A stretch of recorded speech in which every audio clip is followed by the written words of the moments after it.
Puisqu'on vient d'évoquer les accidents et leurs conséquences, intéressons-nous maintenant à ces gestes simples qui peuvent sauver une vie en cas de malaise ou d'accident. Savoir réagir en attendant les secours peut tout changer, mais combien sommes-nous à maîtriser vraiment ces réflexes essentiels? Ramatoulaye Ndiaye a posé la question. La fréquence des accidents de la route ou des malaises observés dans notre environnement immédiat interroge. Les gestes de premier secours sont souvent méconnus par les populations.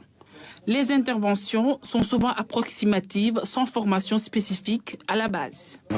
Sur la route, au Sénégal, on s'entraide souvent. Lors d'un accident, le premier geste est de mettre la victime à l'abri des autres véhicules pour la protéger et soulager ainsi sa douleur. Surtout quand on sait que les ambulances tardent souvent à venir.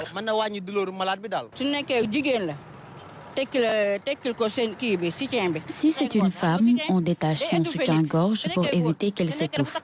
Je n'ai pas fait l'école, mais quand même, je suis réfléchie.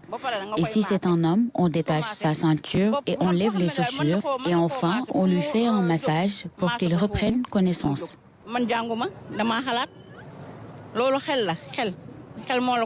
D'autres, bien qu'on n'ayant pas suivi de formation en secourisme, parviennent à agir efficacement grâce à leur curiosité et leur bon sens. Premier soin, déjà, je vais lui frotter les mains pour voir si sa température n'a pas monté ou pas. Après, je vais lui verser un peu d'eau sur le visage pour essayer de le réanimer après.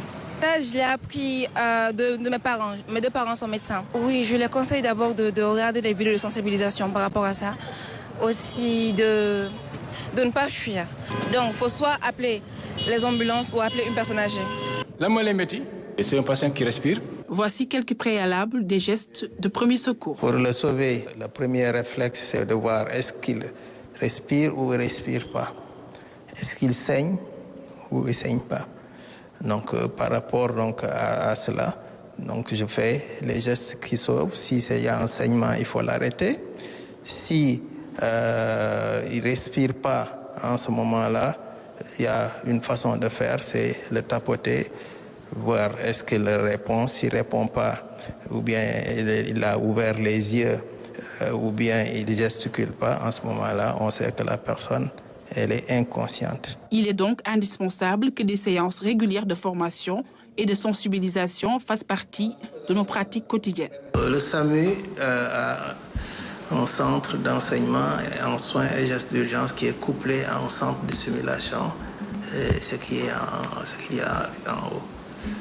Et on a des mannequins qui nous permettent de faire toutes les simulations possibles. Tout ce qui est formation, on fait les formations au premier secours, les formations de la santé et sécurité au travail, les formations également. Et pour les étudiants aussi? Les étudiants, on va même jusqu'à la fac. Pour des séances de formation sur le secourisme de base. Au vu du taux élevé d'accidents et de malaises, il est impératif que chaque citoyen se forme aux techniques des premiers secours afin de pouvoir sauver des vies.